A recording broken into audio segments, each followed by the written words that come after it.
Ngayon guys, meron tayong Toyota Vios ay magpapalit tayo ng CVT FA. Ayan, tapos transmission filter niya guys. Ayan, 2023 model ito guys.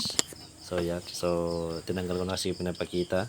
Pagtanggal ng air cleaner as hindi yan sa ating drain plug. Ayan, so dito na kasi lalim guys.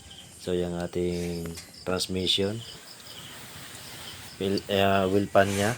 So dyan guys, tinanggal ko na guys yung kanyang filter. So basic lang yun guys, pang mandala yan yung pong label niya guys, yung kulay yellow.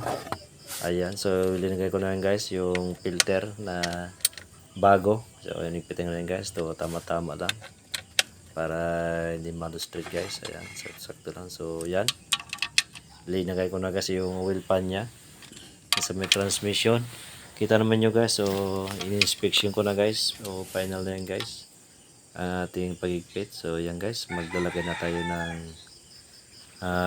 CVT FA.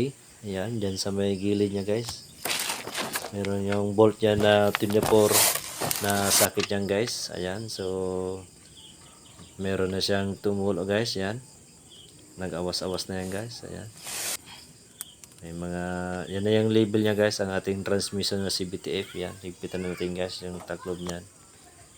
Ayan, so kailangan na tama-tama din yan guys paano mahigpit. Ayan, yun yung kung guys, label niya guys, ang ating transmission pag naglalagay ka guys.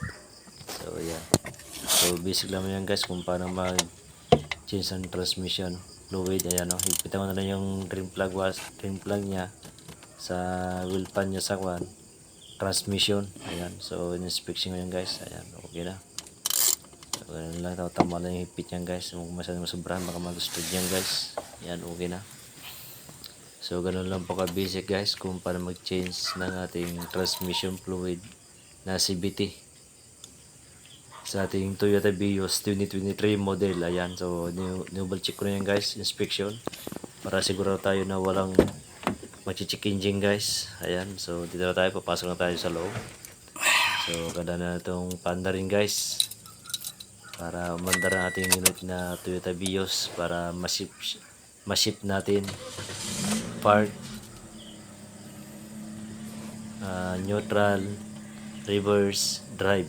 Ayan, so ikuha natin guys yung park saan. Ayan, sa reverse, neutral, drive. Ayan, meron tayong manual yan guys, manual din.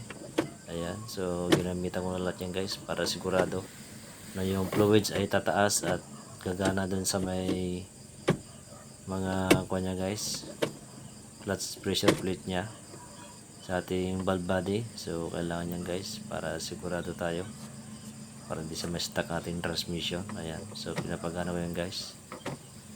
Ayan, so reverse, neutral, drive. Ayan guys, so balik-balik lang yan guys para ma-exercise at papasok din yung kanyang CVT fluids. Ayan, sa mga neutral, drive, park. Ayan guys, so meron pang problema, concern nito sa may-ari, yung kanyang seatbelt. So hindi gumagana guys, kasi nakalimutan siguro ito guys, kasi nagpalit ng cover sa ating upuan niya guys. Yung sakit niya hindi na nalagay guys. Ayan, so nagtataka yung yung may-ari, si ma'am. Ayan, binalak na natin yan. So yan, tingnan natin kung gagana yan guys. Ayan, gumana na. So basic lang po yan guys. So ganun lang po. Sana mayroon na ito na ngayong araw ito sa ating Toyota Vios na pagpalit ng transmission fluid sa ating unit.